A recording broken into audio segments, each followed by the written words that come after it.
In this video, I will be discussing about the jump statements in Python.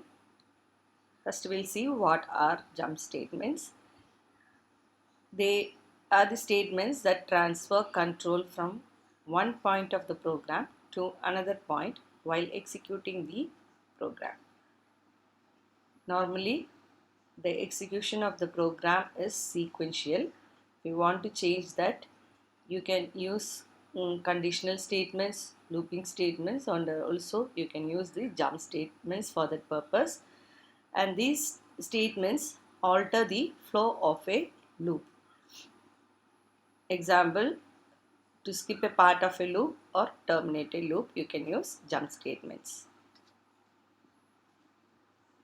In Python, there are three jump statements: break, continue, and pass. First, we'll see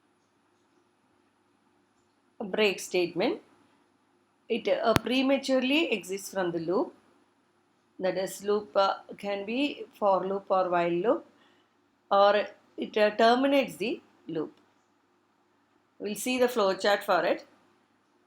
First, the loop condition is checked. That is the condition that is associated with the loop. That is, if you use the condition in for loop, that is the loop condition. While also we have the condition that is what is called a loop condition here. When the loop condition is true, in that case, it will be in the normal situation. If you are not using a break, it will be executing the loop statements.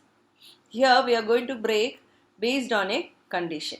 Okay, so that condition is checked first, and then if this test condition is true, then in that case break is executed. Break will terminate the loop, or it exits from the loop statements and comes to the statement outside the loop. Okay, if the condition is false, in the case normal situation, that is loop statements will be executed. Again, the loop condition is checked and so on. This will be repeated continuously. If the test condition is false, the loop condition is false, then also it comes to the statement outside the loop. Okay, that is the purpose of using break statement. The syntax is break. Simply you have to use break here.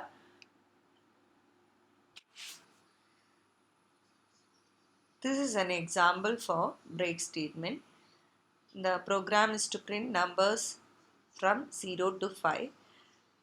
But instead of giving 5 here, I have given in the range 9 in order to show how break functions.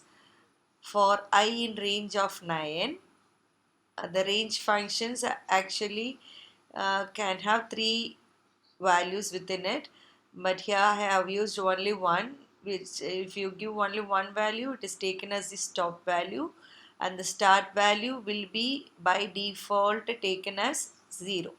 So the for loop begins here with 0 and ends with 9,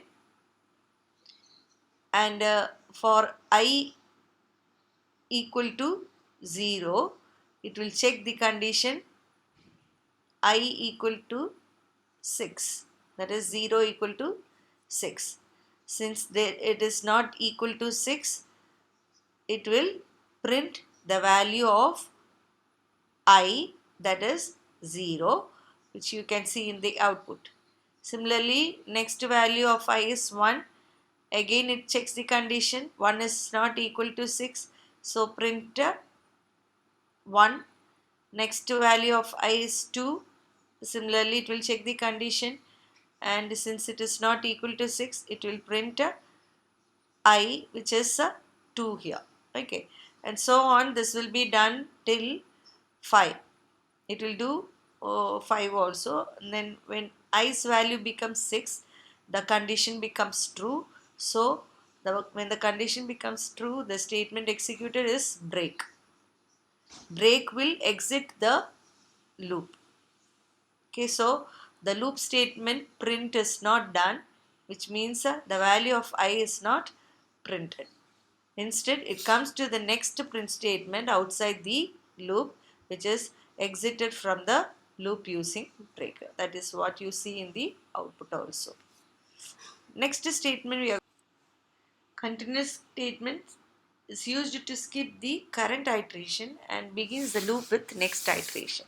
Iteration here means the single execution of a loop. For example, for I in range of 3, here the for loop is executed 3 times, which means 3 iterations are there. That is, I is equal to 0, 1 and 2. The syntax for continue is simply using the word continue, and the flowchart describing continue is here also we have two conditions, one associated with the loop, the other one for the continuous statement. So first loop condition is checked. If that is true, it will check the test condition. If that is also true, then the continuous statement is executed, which means it will continue with the next iteration, skipping the current iteration, and that is it move on to the next value of I, and again the condition is checked, and this will be repeated until the loop condition fails, that is it becomes false. Once the loop condition becomes false, it moves on to the statement outside the loop. If the test condition is false, in that case normal situation is done, that is normal execution of loop statements is done. This is an example using a continuous statement. This program prints numbers from 0 to 8 except 6. So 6 should not be printed in the output. The for loop begins from 0 to 9, and if the condition is 6, if the value of I is 6, in that case the value should not be printed. The remaining values of I are printed. So 0 to 5 are printed, then 6 is not printed, then 7 and 8 are printed. Since here the condition is I is equal to 6, you should not execute the print statement for the value of 6. Next jump statement is pass statement. It is used as a placeholder for future code. When this statement is executed, nothing happens. It is just used to avoid getting an error when empty code is not allowed. Empty code is not allowed in loops, function definitions, class definitions, or if statements. In those situations, you can use the pass statement. We'll see examples for this. Here, the pass statement is used with if no computations are specified for this condition of if. In that case, for checking the execution of the program, you can use just a pass. That will not generate an error when you execute this statement. Normally, you have to give some statement within this if in order to correctly execute the program without error. So the output here is empty code. This is another example of using pass in for loop. Here also it does nothing. So it prints the statement given after the for loop, that is print nothing happened.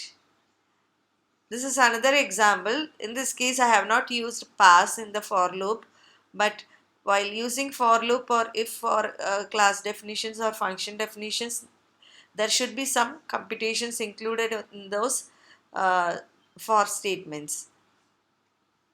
If you don't use such computation statements within it, uh, it will generate an error. So in this case I have not used neither pass nor any computation statements inside the for loop, so it generates the error.